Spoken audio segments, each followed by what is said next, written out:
একটা মেয়ের ভিতরে অনেক কষ্ট থাকে আর এই কষ্ট নিয়ে তারা বাঁচে কিন্তু কাউকে বুঝতে দেয় না, তাই না? আসসালামু আলাইকুম, welcome to my another blog. সবাই কেমন আছো? আলহামদুলিল্লাহ, আমিও ভালো আছি তোমাদের দোয়ায়। আচ্ছা, আজকে না আমি তোমাদের সাথে কিছু কথা শেয়ার করব, তার সাথে আমার ডেইলি রুটিনটাও তোমাদের সাথে শেয়ার করব। হোপসো তোমাদের কাছে এই ভিডিওটা ভালো লাগবে। আর ভিডিওটা কেউ স্কিপ করবে না বা টেনে দেখবা না, ফুল ভিডিও দেখে একটা কমেন্ট করবা। এই তো সকাল সকাল উঠে গিয়েছি, কিন্তু এখন সকাল না, বলতে গেলে দুপুর 11টা বাজে, কিন্তু আমার কাছে এটা সকালই মনে হচ্ছে কারণ আমি এখন ঘুম থেকে উঠছি। তো এখন সকালে নাস্তা করব, সেটা থাকবে নুডলস। এই তো এখন নুডলসটা রান্না করার জন্য কিচেন রুমে চলে যাব। প্রচুর ঠান্ডা লেগেছে, তাও নিজে নিজেই করব কারণ মাকে কষ্ট দেব না, মা এমনি অনেক অসুস্থ। তাই আমি রান্নাটা নিজে নিজে করে ফেললাম। এখন আমি যেটা বলতে চেয়েছিলাম সেটাই তোমাদের সাথে শেয়ার করব। মেয়েদের জীবন কষ্ট কেন বলেছি, কারণ মেয়েদের হাজার কষ্ট হলেও তারা কি করে লুকিয়ে রাখে, কাউকে বুঝতে দেয় না। কারণ মেয়েদের জীবনটা আসলে না একদম ভাষা পানির মতন, যেদিকে যাবে সেদিকে ভেসে ভেসেই যায়। মেয়েরা হাসতে জানে, কান্না করতে জানে, ঝগড়া করতে জানে, ভালোবাসতেও জানে।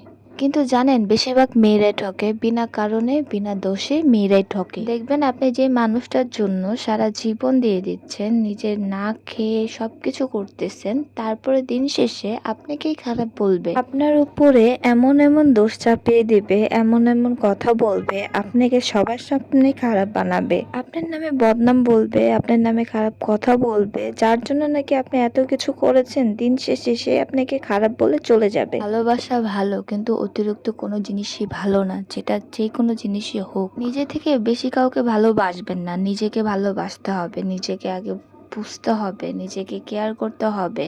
আগে যা করবেন নিজের জন্য, নিজের ফ্যামিলির জন্য, কারণ দিন শেষে দেখবেন কি আপনার ফ্যামিলি আপনার পাশে থাকবে আর কেউ পাশে থাকবে না। আর একটা কথা হলো, নিজের থেকে কাউকে বেশি মূল্য দিবেন না। যখন কাউকে বেশি মূল্য দিবেন তখনই হারাবেন। কারোর জন্য বেশি কিছু করবেন না, কাউকে দেখাবেন না। যদি ভালোবেসে থাকেন সেটা মনে মনে প্রকাশ করবেন না। যখন সামনে মানুষটা বুঝে যাবে যে আপনি তাকে অনেক ভালোবাসেন, তখনই আপনাকে আঘাত করবে, আর এই আঘাত সামলাতে পারবেন না। হ্যাঁ, কিছু কিছু মানুষরা আছে পারে, বাট কিছু কিছু মানুষরা আছে পারে না। সবাই এক হয় না, বা সবার কাছে এটা পসিবলও না। তাই নিজেকে আগে বুঝতে হবে, নিজেকে ভালোবাসতে হবে, এবং ফ্যামিলিকে অবশ্যই ভালোবাসতে হবে। কারণ দিন শেষে ওই মানুষগুলো আপনার সাথে থাকবে, আপনার বাবার সাথে থাকবে, আপনার মার সাথে থাকবে। পৃথিবীতে বাবা মা ছাড়া আপন কেউ হয় না, বাবা মা ছাড়া কেউ নিঃস্বার্থ ভালোবাসে না। স্বার্থ ছাড়া ভালোবেসে থাকে সেটা হলো বাবা মা, বাবা মা ছাড়া কেউ ভালোবাসে না। তাই যা করবেন নিজের জন্য করবেন, নিজের বাবা মার জন্য করবেন, দেখবেন কখনো ঠকবেন না,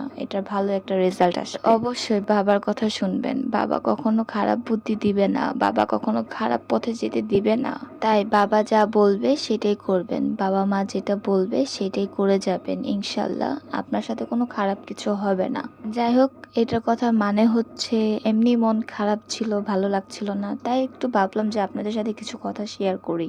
হোপসো আমার ভিডিওটা এবং আমার কথাটা তোমাদের কাছে ভালো লেগেছে। ভালো লাগলে একটু সুন্দর একটি কমেন্ট করে আমাকে জানিয়ে দিবা। তো আজকে এই পর্যন্ত ছিল, সবাই ভালো থাকো, সুস্থ থাকো, আল্লাহ হাফেজ।